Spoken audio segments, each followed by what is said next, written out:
Estamos grabando. Buenas tardes, lo voy a presentar a Juan Pablo Campos de Rosario. Ahí nos está esperando y va a tener la palabra. Adelante, Juan. Bueno, buenas tardes. Cuando Carlos me invitó a participar de este Altagracia virtual para comentar algún aspecto de la academia, me vinieron a la mente dos cuestiones como muy nítidas. La primera fue el tema de la amistad. Sí, el general Perón hablaba o nos hablaba allá de conformar o de formar una generación de amigos. Y desde que yo tengo participación en la academia, siempre ha sido una preocupación de los más grandes, y también una ocupación, el hecho no solo de formarnos desde el punto de vista doctrinario, sino de instarnos a formar lazos de amistad. Y es una de las cuestiones que yo más quiero rescatar en este momento. Uno tiene grupos de amigos fuera de la academia, pero la amistad que uno tiene con los compañeros de la academia es, yo le diría, de otra naturaleza, está hecha de otra madera. El hecho de saber que uno puede contar con cada uno de los compañeros para sortear cualquier vicisitud que nos presente la vida. Y la otra cuestión que me vino muy vivamente es el tema de la esperanza. Nunca me fui de una reunión de los compañeros sin haberme llevado un mensaje de esperanza de que nuestra patria pueda cumplir con su destino y de que pudiéramos tener una nación justa, libre y soberana.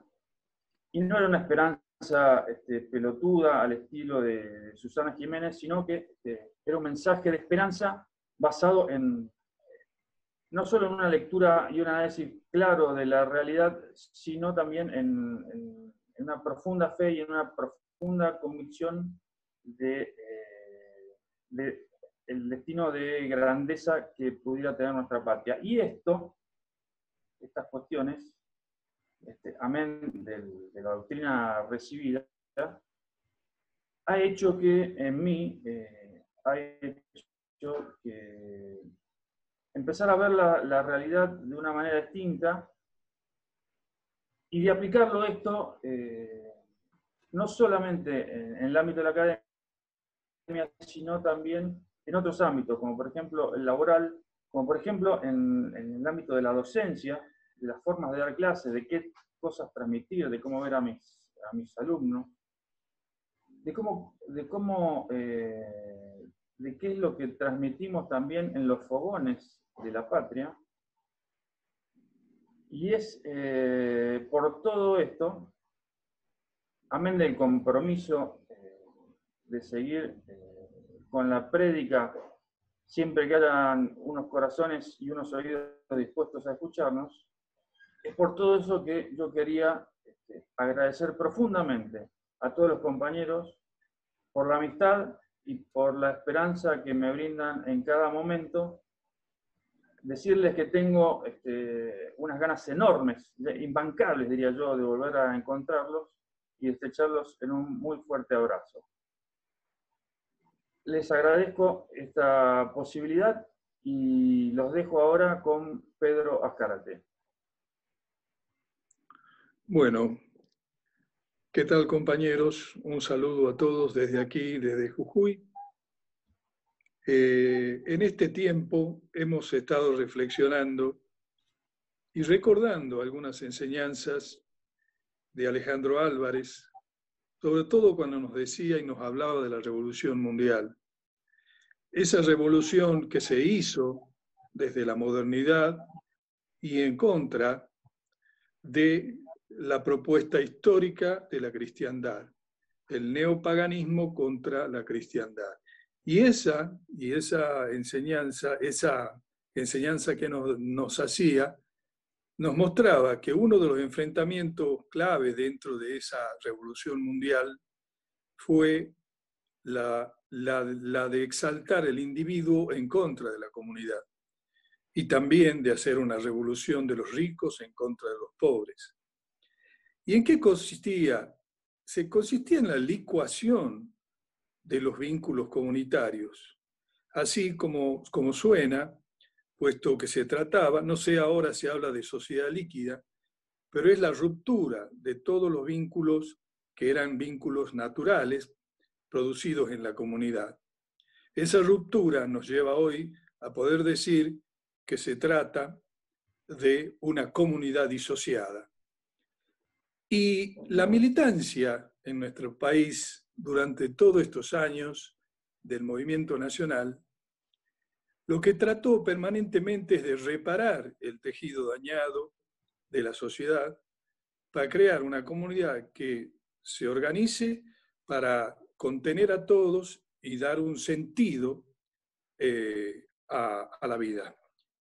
Pero esta pandemia que hoy estamos atravesando puso en crisis el pensamiento, el paradigma del liberalismo burgués progresista. De alguna manera, esta crisis no podemos superarla verdaderamente si no es purgando las mentiras sobre las cuales se sustenta.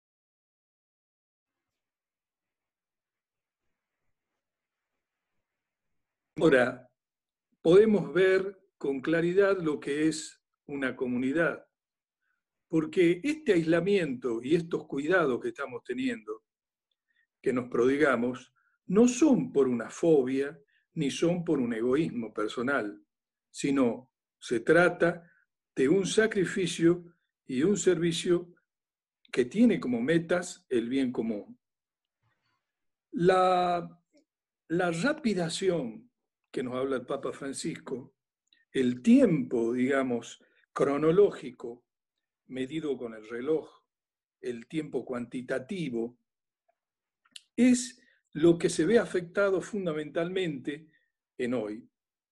Pero existe un tiempo que es un tiempo cualitativo, que es el tiempo del ahora puede ser, ahora sí podemos, es el tiempo del kairos, como le llamaban los griegos, que es de una calidad que nos permite aproximarnos al ser.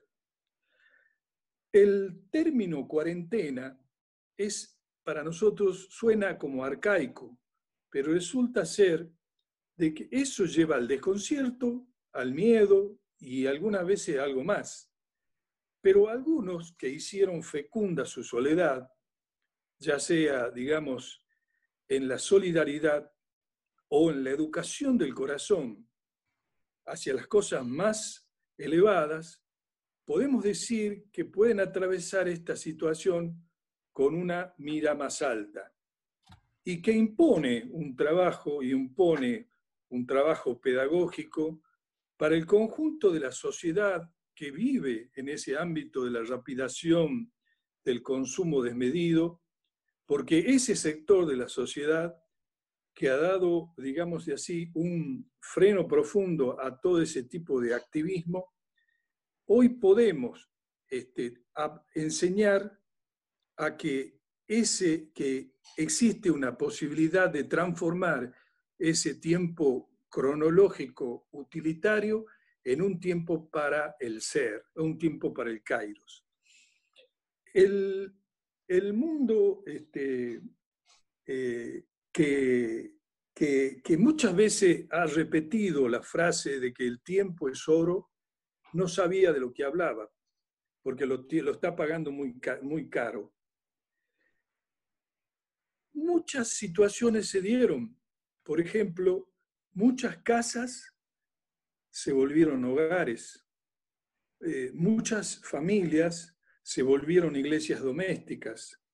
Y donde no estuvo presente esa mentalidad, esa conversión, esa mirada, probablemente se haya producido la angustia y la violencia. La normalidad a la cual aspiramos, compañeros, es la normalidad que emana del ser de la patria. porque si pretenden nuevamente implantarnos la normalidad de lo anormal, la normalidad de la explotación financiera y depredadora, nosotros estaríamos perdiendo una oportunidad. Con mucho esfuerzo y sacrificio podemos aceptar este desafío para crear por fin la hora de los pueblos.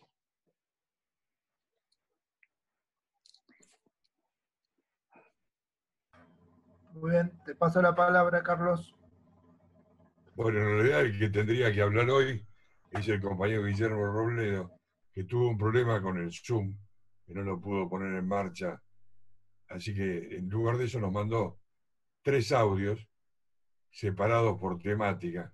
Un audio que habla de toda la historia de Perón para acá, cómo fue el tema del Banco Central y la finanza pública. Otro tema que es la situación actual. Y un tercer audio que yo le pedí que explicara con detalle cómo funciona lo que él propone como una renta básica, universal y ecológica. Esos 3 audios los van a subir Mariano y Pablo a continuación de este video de hoy, y creo que enganchado, pero para que sepan, tiene 3 partes. Eso es todo, Pablo. Muy bien, bueno, ahora lo...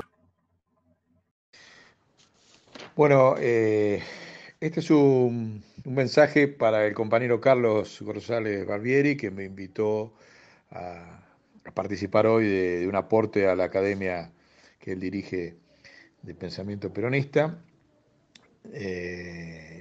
Bueno, no voy a participar en Zoom porque no tengo tecnológicamente las condiciones para hacerlo, pero les aporto este audio y otros para que sean material de debate, y estoy a disposición para hoy o los días que quieran evacuar y debatir las ideas. Bueno, me presento, yo soy Guillermo Robledo, tengo 62 años, 47 años de militancia peronista ininterrumpida en todas las formas en que se puede militar. Desde los 5, o sea, 57, que mamo, escucho, vivo y sufro las empresas argentinas. Porque mi padre, siendo hijo de obreros, tuvo la suerte de estudiar, hacerse contador y convertirse en lo que fue la burguesía nacional, que culminó en el proyecto de Helvar acompañando a Perón en el 73. Así que desde chiquito, desde los 5, que respiro empresa argentina. Tengo el honor de no haber trabajado nunca para ninguna empresa extranjera y no lo pienso hacer. Las empresas familiares y estas las fundieron los monopolios extranjeros, así que hoy ya lo que sí tenemos son una serie de acciones como Cámara de Empresas Antimonopólicas Argentinas, que presido, para seguir dando la batalla. Hemos ganado algunos triunfos importantes en la Corte, así que eso forma parte también de la militancia peronista empresarial, junto con las otras prácticas que tuve, que fueron estudiantiles, sindicales, de asesor de la CGT, barriales, de guerrillero también. Así que ese es el backup, digamos, de experiencia práctica de 57 años de vida. Respecto de la formación intelectual, tengo tercer año de economía en la UCA y en El Salvador. No me recibí de economista, pero he sido un autodidacta y me considero un antropólogo autodidacta también del poder. Tengo 15.000 libros, la mayor parte leídos, entre los cuales se encuentran 600 libros de la historia del peronismo y desde luego las 33 tomos de obras completas del general Perón, completamente leídas, ¿no? Esto me permitió, también fui funcionario público 10 años durante el gobierno de Néstor y Cristina en distintas instancias y representando al astillero Río Santiago en la Federación de la Industria Naval. Finalmente, después de la derrota del 2015, yo había fundado el movimiento Elder Cámara por la paz entre las religiones con Clelia Luro, que es que ya falleció, pero que fue la viuda de Monseñor Elder Cámara, a quien respetaba, de Monseñor Jerónimo Podestá, a quien respetaba muchísimo el cardenal Bergoglio, y en ese vínculo se generó un vínculo con quien después llegara Papa y nos habilitara la el funcionamiento, nos bendijera, en realidad no nos habilitara, nos bendijera el funcionamiento del Observatorio de la Riqueza Patria Rupe para llevar adelante la puesta en práctica de la encíclica Laudato Si. También pertenezco a la agrupación programática Peronismo e Inteligencia Artificial.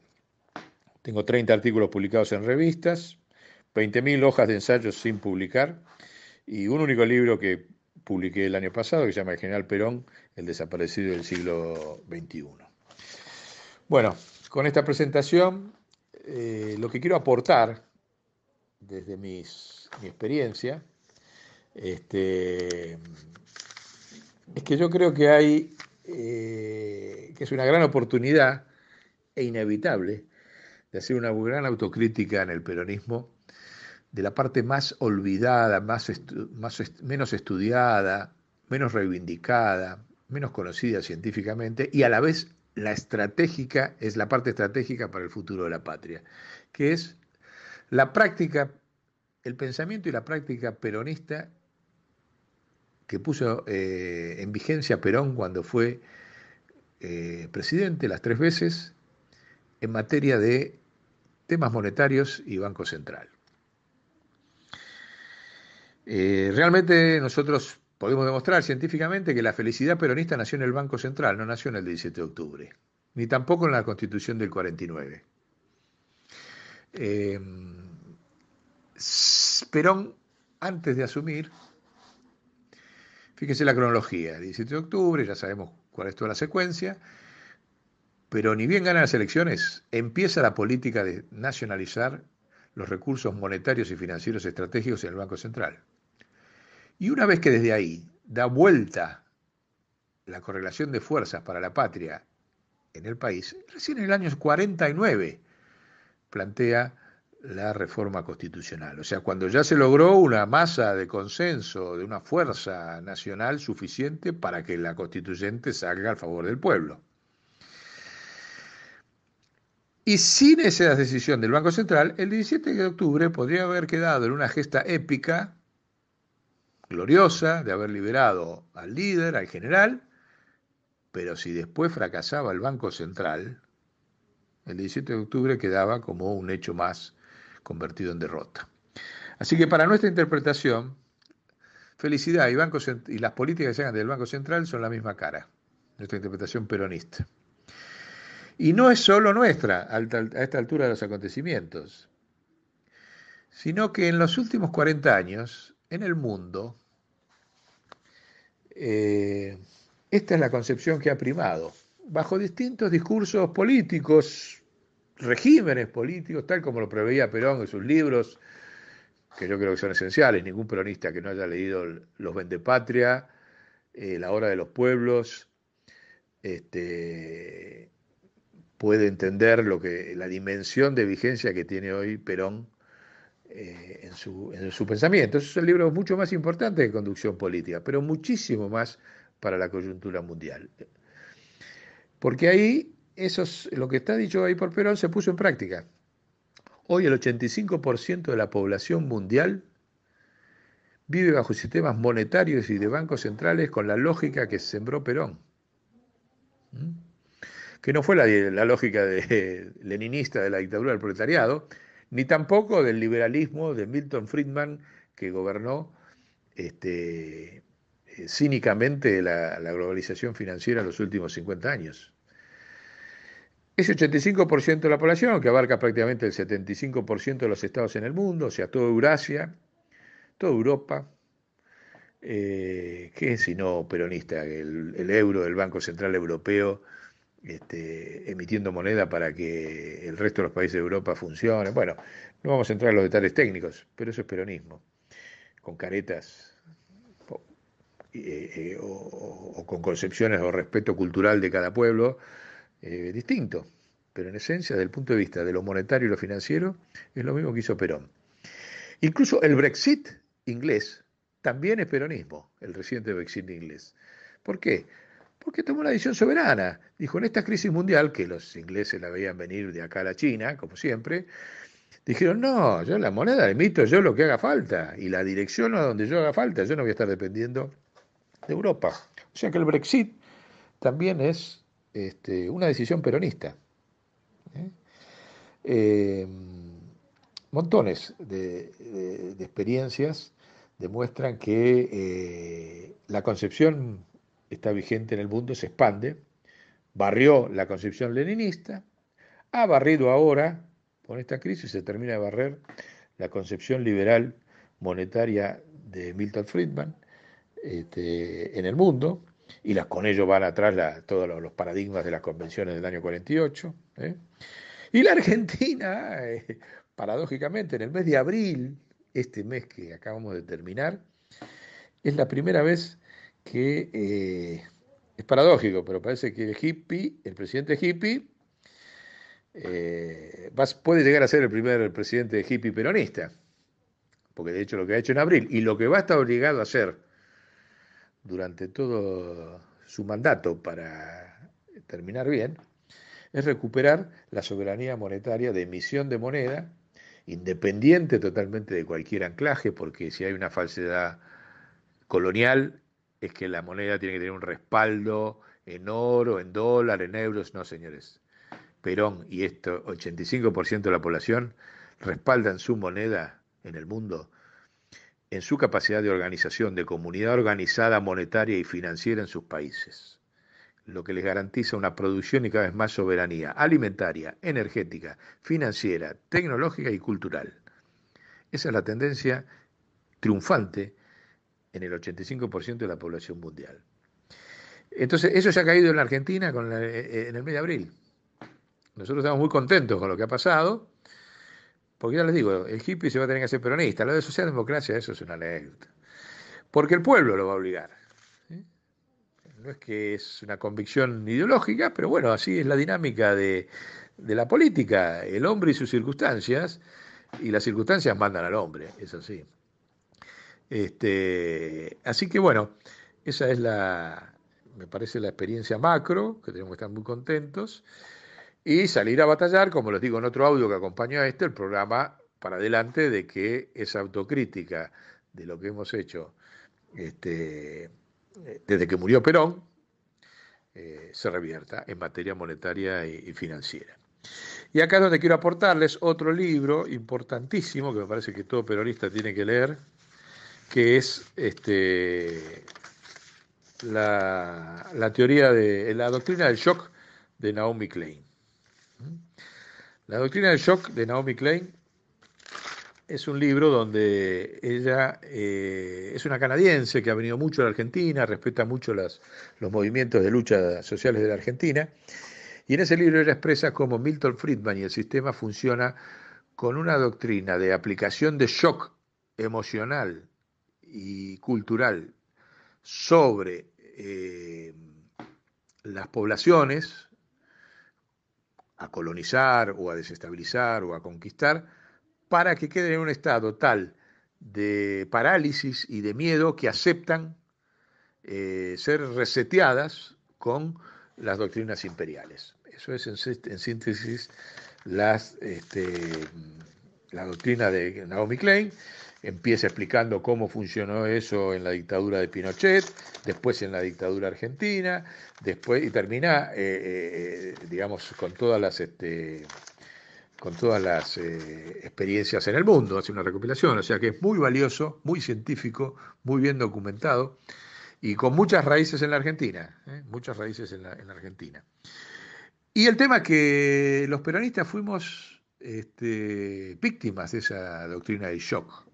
Yo acá me permito resumir 8 shocks que sufrimos los peronistas y atrás nuestro la sociedad argentina, que permitieron que se infiltraran esa parálisis, hizo que entrara en la lógica del peronismo las doctrinas liberales y se reciclaran permanentemente.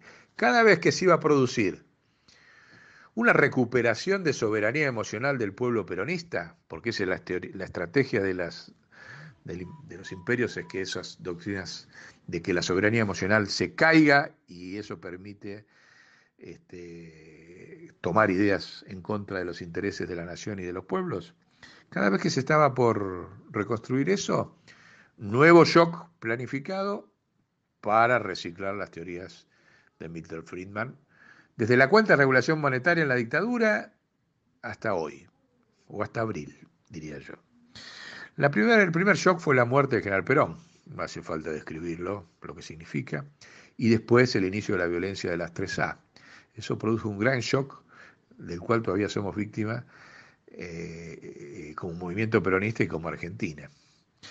Esa muerte permitió a los 45 días de que murió el general, que lo primero que hizo el Poder Internacional fue pasar a copar el Banco Central de la República Argentina con sus cuadros, con unos antecedentes que fueron peor que los del 55, lo que hicieron desde ese momento. Fíjese, simplemente en el medio del shock emocional de la muerte del general y de plena operación de las 3A, Milton Friedman, con sus cuadros, que son conocidos, Sin, Pou, Nicolás Catenas Zapata, sí, el de los vinos, que todos nos gustan tomar y qué sé yo. Ese señor fue el agente que copó el Banco Central porque era un hombre ya de la escuela de Chicago de Milton Friedman, a los 45 días de muerto Perón. Fíjense la dimensión que tiene la situación de shocks con la pérdida de la concepción monetaria del general Perón ya en septiembre de 1974. Se termina de concretar ese shock con la renuncia de Helbar. El resto del peronismo a partir de ahí no tuvo ninguna capacidad de mantener el pensamiento de Perón hasta abril de este año.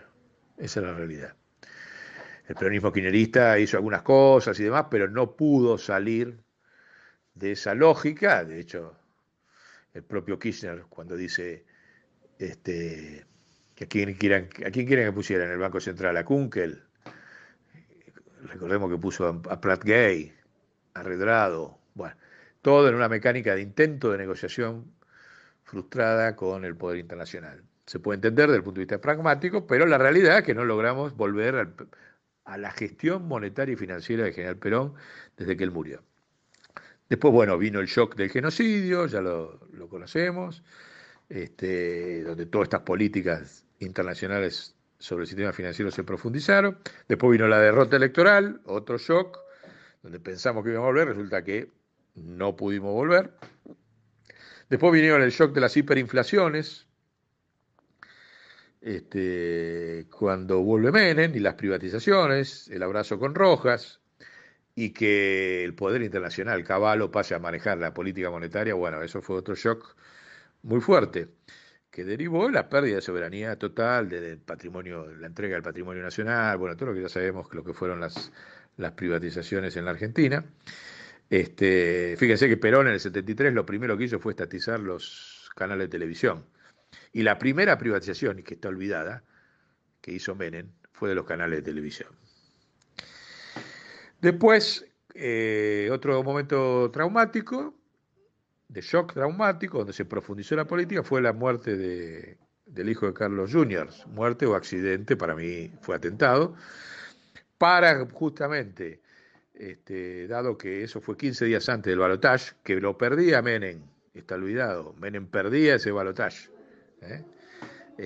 Sin ese atentado, no digo que lo haya hecho él, sino los jefes internacionales, para cambiar el estado de ánimo de la sociedad y en el marco de una política de shock de la opinión pública, garantizó revertir el balotaje. Si no, lo perdía. Menem, vayan a todas las encuestas y van a ver que no ganaba el balotaje sin la muerte de su hijo. Así de cínico es el poder internacional para actuar contra el peronismo y también contra otras fuerzas en el mundo, ¿no? Pero ese fue otro shock, y eso garantizó la privatización final del sistema energético, YPF, bueno, siguió el endeudamiento, todo lo que sabemos, pero todavía faltaba privatizar YPF, la joya de la abuela, como se dice el pueblo. Y después el triunfo de Macri fue otro shock, claramente, sobre todo porque hubo compañeros peronistas que apoyaron eso. Peronistas o administradores de símbolos peronistas, que no es lo mismo.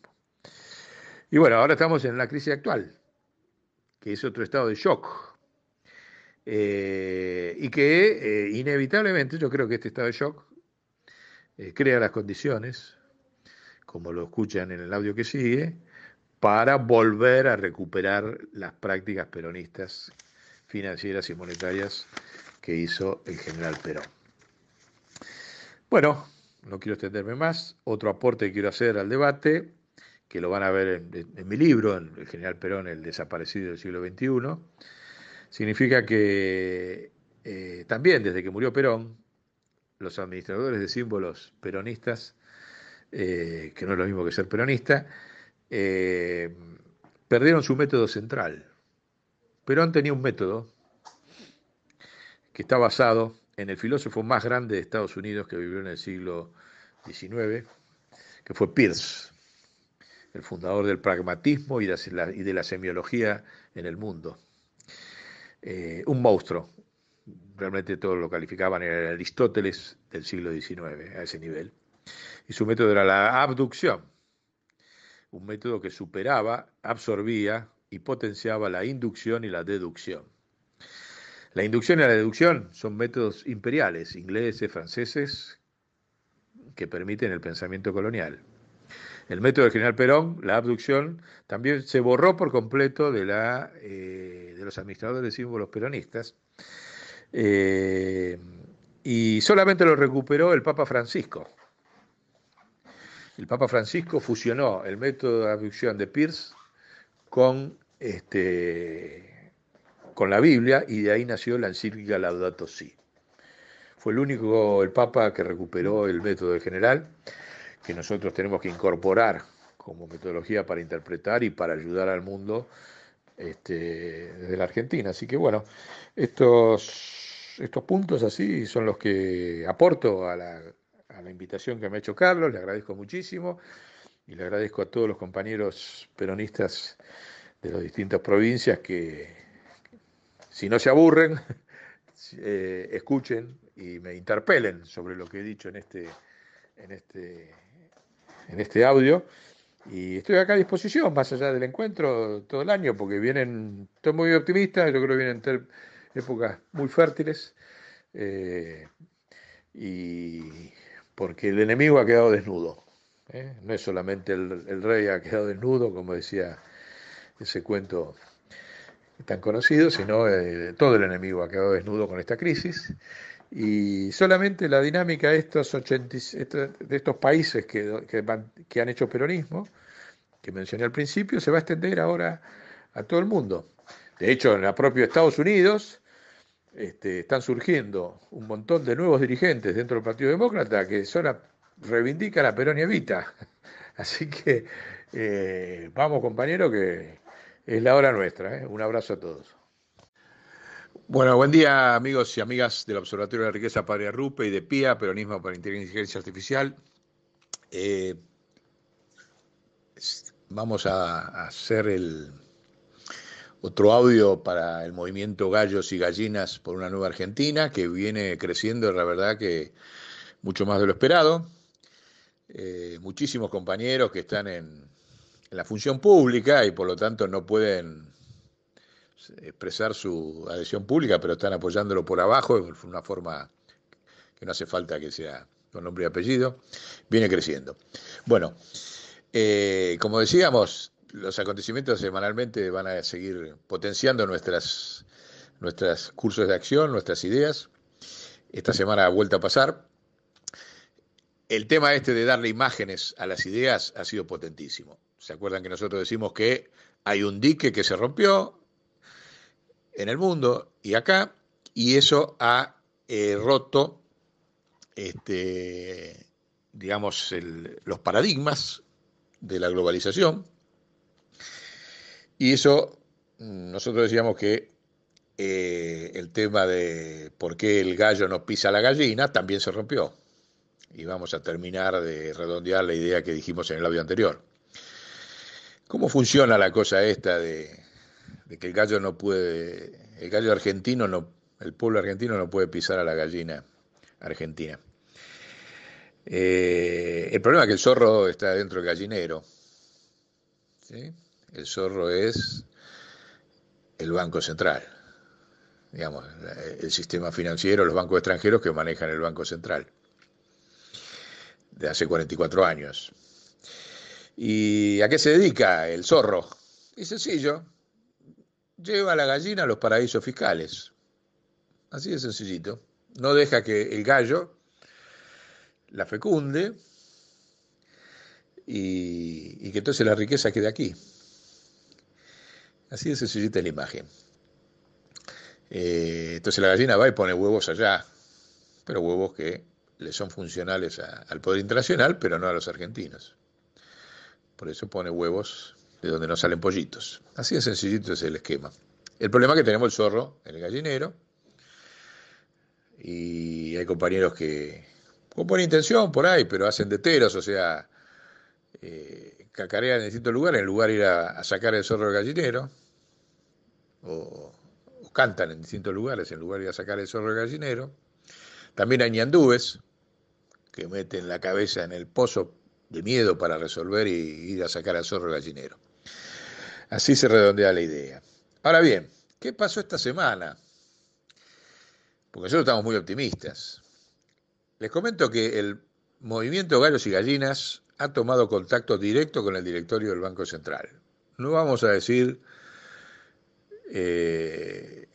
con quiénes, pero con varios directores que están interesados en nuestras teorías y nuestros cursos de acción. Y el lunes le vamos a presentar un programa que se va a llamar Plan Mariano Moreno Siglo XXI, en una pequeña adecuación de lo que fue el Plan Revolucionario de Operaciones de Mariano Moreno. Esta semana se ha producido un hecho muy importante que termina de ilustrar un camino positivo pero insuficiente. ¿Sí? Se ha confirmado que se siguen ampliando los sueldos que paga el Estado de las empresas monopólicas. Si quieren, el ejemplo máximo y integral ha sido el barril criollo, o sea, en plena caída del precio internacional a $20, $25, los monopolios extranjeros que usan YPF de careta, porque YPF maneja el 17% del mercado nada más, pero la Shell, o sea, las empresas inglesas, las chinas, las de Estados Unidos, las francesas, que son las que explotan y manejan la energía en la Argentina, han logrado que el gobierno le ponga un barril criollo de $45 cuando está a $20, 25. O sea, un subsidio de $3.000 millones por año de todos los argentinos a las empresas energéticas extranjeras, monopólicas. Muy bien. Eso habilita el siguiente debate, que es el siguiente y es el que por el cual estamos muy optimistas.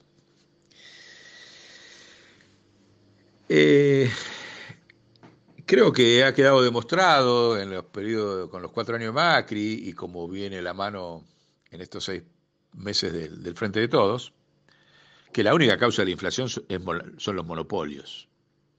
No hay ninguna demostración científica que demuestre que los salarios ni el Estado son las causantes de la inflación. Para encubrir eso, los economistas, todos estos extranjeros y demás, que son una fuerza colonial que me hace acordar mucho cuando en el 2001 empezaron a aparecer todas las teorías extranjeras de la horizontalidad para que no hagamos los argentinos lo que teníamos que hacer con el Estado.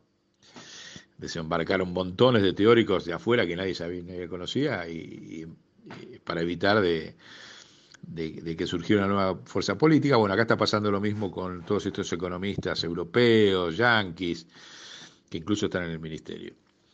Bueno, ellos dicen que la economía es inercial, ¿no? Ahora, en abstracto dicen, la inflación es inercial. Lo que no dicen, ese término abstracto, es que la inercia es el producto del impulso y de una fuerza que está en movimiento. Y en la Argentina la única fuerza inercial que hay es la monopólica para subir los precios. Hay 10 millones de desempleados, 150.000 trabajadores nuevos todos los años, 6 millones de empleados formales. Está claro que la inercia no la produce el salario ni el pueblo, que está con 70% de desempleo y subempleo. Así que ese argumento que el costo salarial producir inflación está extinguido definitivamente. ¿Está? El otro argumento falaz, y esto es lo importante, y acá viene la gran oportunidad para ponerle el cascabel al gato, a los gatos monopólicos, porque no era solo Macri el gato, ¿eh? Todas las empresas monopólicas son gatos también. El otro falaz argumento es que el Estado, con su emisión, producía la inflación. Hoy siguen diciendo eso, así con esa desfachatez que vamos a desnudar en estas palabras siguientes. El Estado, el único precio que fija es el de sus impuestos. Y trata de regular con algunas resoluciones, que después son todas mentiras, los precios monopólicos. Y con esos impuestos los impuestos los pagan el 97% del pueblo empobrecido. El IVA, el impuesto a esto, el impuesto al otro, ingreso bruto, todo lo terminamos pagando el pueblo empobrecido en un 97%. Apenas 3% paga el capital. O las empresas, digamos, no digamos capital porque ya dijimos antes que hoy no existe el capital, pero bueno. De manera que el Estado no tiene ningún poder para fijar los precios de los alimentos, de la energía, de los medicamentos, de la construcción, etc. De hecho, su capacidad de recaudación es hoy 7 veces menor que la que era en el 2015. Y por el contrario, su emisión de moneda, y acá prestemos mucha atención, ¿qué destino ha tenido? En proporciones que vamos a establecer, pero que en principio es por partes iguales. El sistema financiero y sostener la demanda agregada interna para que los monopolios sigan vendiendo. Miren qué paradoja. La verdad es que el Estado emite para mantener la bicicleta financiera en el Banco Central, vía la fuga de capitales, la Comisión Nacional de Valores, las licitaciones del LEBAC, el IX, las tasas al 40, 50, 70, como llegan a estar, todo eso es emisión de moneda del Estado. O sea que nosotros, la sociedad, subsidiamos al poder financiero para que fugue. Miren qué interesante. Vía la emisión de moneda disimulada desde el Banco Central. La segunda demanda, la segunda emisión, fíjense cómo funciona. La demanda agregada interna, pagando los sueldos públicos, los planes de contención social, los subsidios a las petroleras y las energéticas, que terminan siendo consumidos a precios monopólicos, que todos los meses suben, 3, 4%, como ya lo vimos, el consumidor, o sea, nosotros, el pueblo. O sea, el Estado emite para que los monopolios puedan subir los precios y nosotros, consumidores, ponemos la cabecita, ¡pum!, y encima con menos cantidad y peor calidad. Como si esto no alcanzara, la captura monopólica de la plata que emite el Estado, vía el consumo, va a parar parte al mercado financiero privado y ahí lo transforman en dólares y lo fugan a los paraísos fiscales.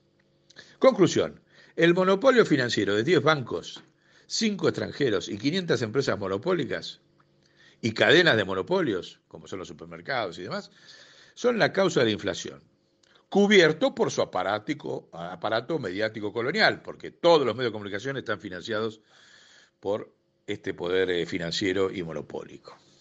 Ahora bien, ¿cómo se doma ese poder? Y hoy está la gran oportunidad del Estado argentino y del pueblo argentino de convertirse en gallo y pisar la gallina y que haya riqueza acá, no en el exterior. ¿Por qué? Porque por muchos meses el Estado le va a pagar los sueldos a las empresas monopólicas, como se ha hecho correctamente en enero, en abril, se va a hacer en mayo y va a ser todo el año así. O sea que el Estado está sosteniendo los monopolios para que no quiebren.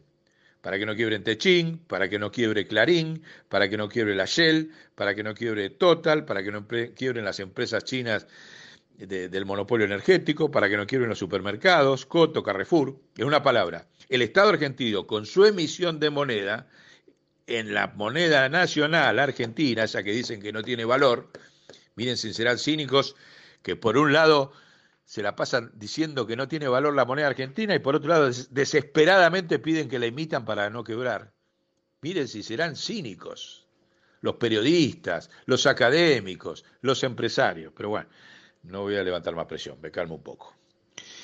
De manera que con esa emisión del peso argentino, hace que sigan existiendo, no solo las empresas, sino los consumidores. O sea, emitimos para que nosotros tengamos plata para comprarle a ellos, le pagamos los sueldos para que no quiebren. Esa va a ser la situación de todo el año. Después se suman cositas como esta, pero que son migajas al lado. Barril criollo es un negoción donde nosotros le pagamos a las empresas extranjeras, pero que al lado de este paquete de lo que estamos manteniendo con la emisión de moneda, que es la demanda y los sueldos de todos los argentinos, público, privado, de contención social, los planes privados, todo está mantenido por la emisión de moneda en la Argentina, y así va a ser todo el año, no por impuesto, porque la caída de recaudación es infernal y va a seguir. En una palabra, todo sostenido por la emisión del Estado y nada por lo privado, y menos por los saqueadores financieros internacionales que nos tienen boludeando hace 2 meses con que firman, que no firman, que firman, que no firman, que no firmen, que no firmen, es lo mismo. No nos cambia en nada la realidad argentina, que no firmen. Será un error político y legal del gobierno, lamentablemente otro más, que se suma a la tercera oportunidad que tuvimos los argentinos de sacarnos de arriba el cáncer de la deuda externa, como fue ni bien salimos de la dictadura, como fue el 2001. Bueno, el gobierno va camino de perder la tercera oportunidad de sacarnos el cáncer. No importa, no es nuestra prioridad el problema de la deuda en absoluto, porque esa deuda, se firme lo que se firme, va a default y no la vamos a pagar. ¿Está claro? Porque no hay con qué. Así, no es que seamos machitos. No hay con qué. Y no va a haber, por la crisis mundial. No va a haber dólares. Argentina no vuelve al mercado de capitales internacionales, aunque firme lo que firme, y tampoco va a haber sobrante suficiente de dólares por exportación. Así que eso no nos importa en absoluto. Nuestra prioridad es esta nueva situación de que el Estado, con su emisión, está sosteniendo y va a sostener todo el año la Argentina, incluido los monopolios para que no quiebren. Situación sin antecedentes. No pasó nunca en la historia argentina una situación tan explícita. Por ahí hubo momentos en que se estatizó la deuda privada y qué sé yo, bueno, pero esto es otra cosa. Esto tiene una dimensión, una escala que nunca tuvo en la historia argentina. Entonces ahí viene la cuestión y las preguntas concretas. Dado que el Estado financia todo y sostiene todo, lo primero que tiene que hacer es fijar los precios. Se acaba la inflación. Inflación cero. Si el Estado emite para que el monopolio sobreviva, pone los precios fijos y sin chistar, todos para atrás, muchachitos. Todos para atrás. ¿Sí? Y fijos, no sugeridos, todos estos términos raros. No, fijo, viejo, y directo a la cuenta electrónica de facturación de cada monopolio. El que no le gusta se retira. Hay un montón de gente, ahora lo van a ver en el plan revolucionario de operaciones Mariano Moreno siglo XXI, para ocupar el lugar del monopolio que quiera irse. Público y privado hay, ¿sí? Ya, esto se hace en 15 días, si hay determinación política. El otro punto, desde luego, es que ninguna de las empresas que reciben sueldos y subsidios del Estado puede comprar dólares. Porque ahí sí que esto es una corrupción sin antecedentes, que los estemos emitiendo pesos para mantenerle las empresas para que los señores compren dólares y lo fuguen. No, esto ya tiene una dimensión de escándalo insurreccional. A ver si empezamos a hablar las cosas por su nombre. Supongo, y es una de las cosas que vamos a hablar con el Banco Central, y queremos que sea público para todo el pueblo argentino, que se sepa todas las empresas con nombre y apellido público, así como nos escrachan a nosotros como pueblo con el veraz. Queremos conocer el pueblo argentino, estamos cerca de una fecha interesante, el 22 de mayo es el pueblo quiso saber de qué se trataba. Bueno, hoy el pueblo quiere saber públicamente a quién le está pagando los sueldos el Estado con sus impuestos, como dicen ellos, ahora lo decimos nosotros, y con nuestra emisión, y con nuestro peso soberano, que es más sólido que el dólar. ¿Sí?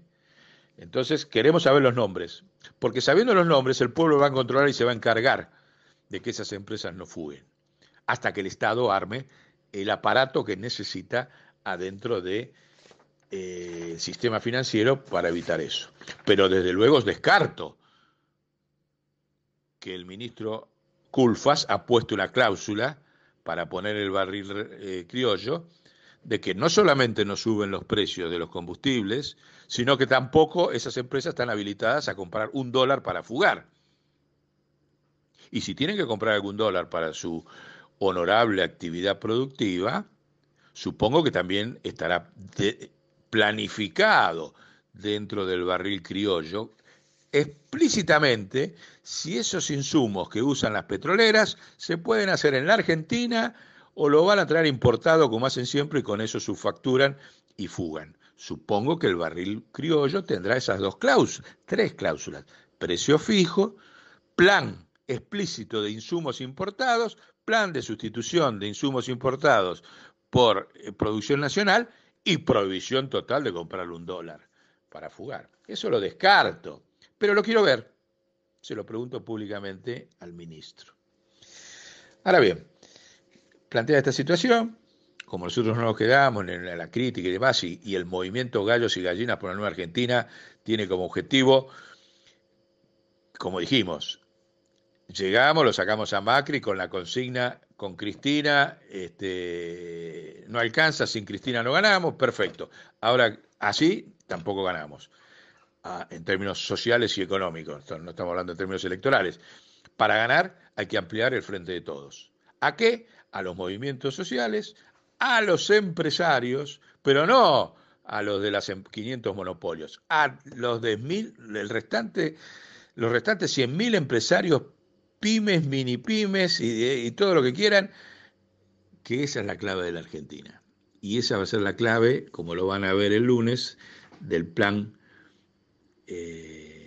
revolucionario, el plan de Mariano Moreno siglo XXI, donde van a ver, le vamos a presentar, que hay 200.000 cuadros de gestión económica y política a disposición del gobierno nacional. Sí, así como lo escucharon, 200.000 cuadros, para ayudar a convencernos de que hay correlación de fuerzas, nos sobran correlación de fuerzas, ¿sí?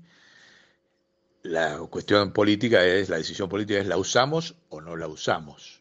Esos 200.000 cuadros de gestión económica, preparados, experimentados en todo el país, están en condiciones de llevar y de construir una Argentina con una década de inflación cero, totalmente desdolarizada en sus costos y pleno empleo. ¿Sí? Ese es el objetivo y la demostración concreta que vamos a presentar, el curso de acción al Banco Central de la República Argentina el día lunes. Bueno, disfruten, y como regalo para el fin de semana, el movimiento Gallos y Gallinas le deja los dos siguientes hermosos videos, que tienen mucho que ver con lo que va a pasar. Un abrazo. Bueno, siguiendo el consejo de Carlos Barbieri González, me pidió que desarrolle cómo sería una política monetaria peronista en torno a la renta básica universal. Está en muchos lados, sobre todo en el libro, pero paso a hacerlo sintéticamente. La gran oportunidad que tenemos como pueblo argentino a partir de esta crisis. La situación es la siguiente. Hoy el Estado argentino, las empresas monopólicas, la contención social está sostenida por la emisión de moneda soberana argentina.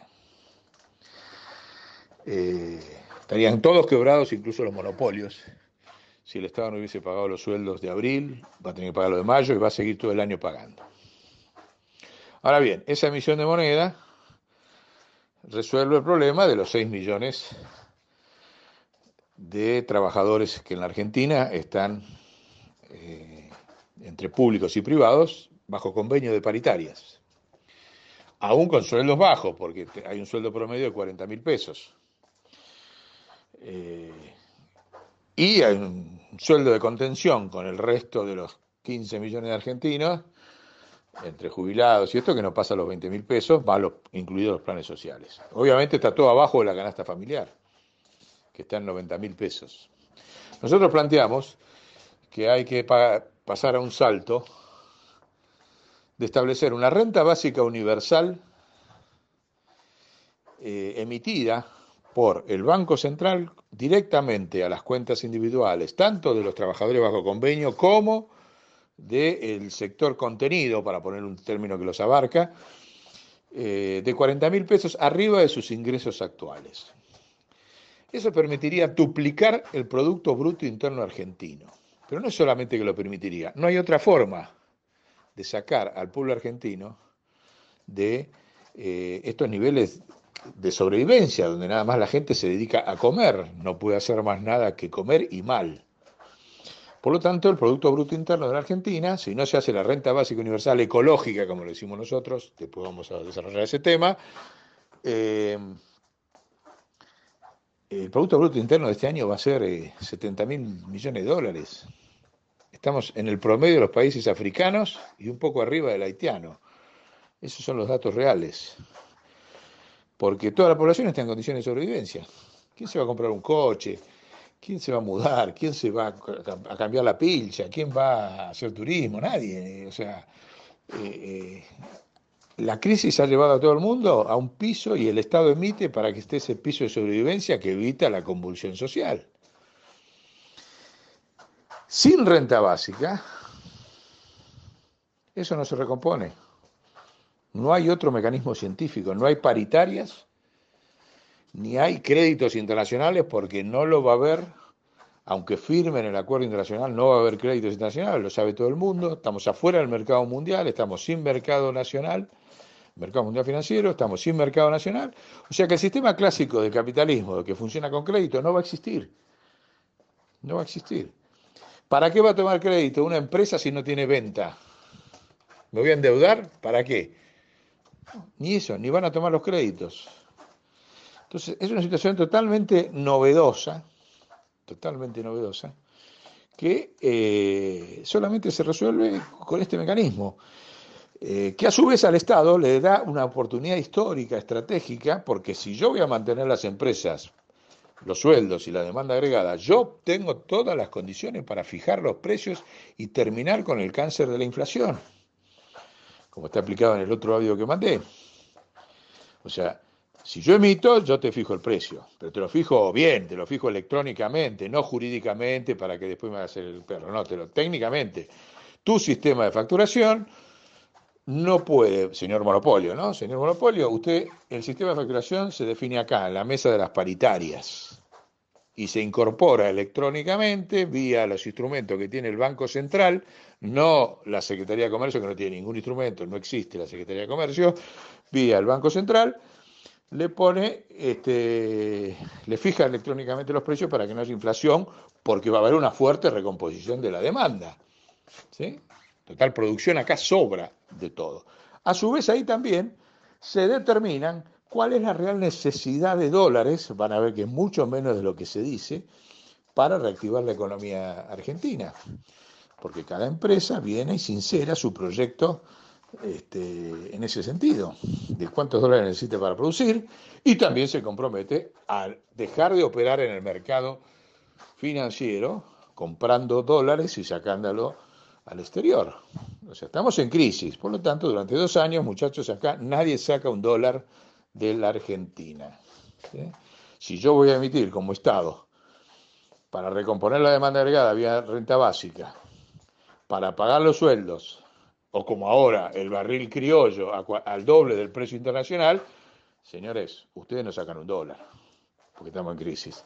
No hacerlo sería realmente grave, muy grave, es un hecho de corrupción. O sea, utilizar el aparato del Estado emitir moneda para que no quiebren los monopolios y que esto se lleve en dólares afuera, la emisión nuestra transformada en dólares que va afuera, yo creo que merece todo tipo de denuncias judiciales, políticas, sociales. No creo que se haga semejante obscenidad, sería obsceno realmente. Entonces, así de sencillo funciona la renta básica. No hay mucho secreto. Como lo hacen todos los países del mundo, ¿eh? No estamos inventando la pólvora, como lo hizo Perón por distintos canales. En aquella época, hoy el canal es este. En aquella época, cuando se llegue a pleno empleo, producto de la eficacia de haber recompuesto la demanda agregada, y la renta básica va desapareciendo, se va convirtiendo en paritarias de convenio. Así de sencillo. Pero hoy, compañeros, hay 10 millones de trabajadores desempleados o subempleados, 6 millones de jubilados cobrando la mínima de 17.000 pesos, no sé cuánto es la actualización ahora, es nada. O sea, hay 70% de la población que no llega ni al mínimo piso de dignidad. Estando los bienes producidos en la Argentina como están, que sobra todo tipo de alimentos, sobra todo tipo de material de construcción, sobra todo tipo de bienes culturales, de lo que quieran, sobra. Acá lo que falla es el mecanismo monetario, que por suerte ha colapsado, y está la gran oportunidad de reconstruirlo. Si pensamos que lo vamos a reconstruir con los medios clásicos, desarrollistas, socialdemócratas, olvídense, no funciona. Porque está la caída del poder adquisitivo del pueblo argentino, que está en una política de sobrevivencia. Acá nadie se compra una pizza, un zapato, nada. Sin renta básica, tenemos el Producto Bruto Interno del África, promedio, entre 1.500 y 2.000 dólares por habitante. Y encima es desaprovechar la oportunidad de matar la inflación y de desdolarizar la economía.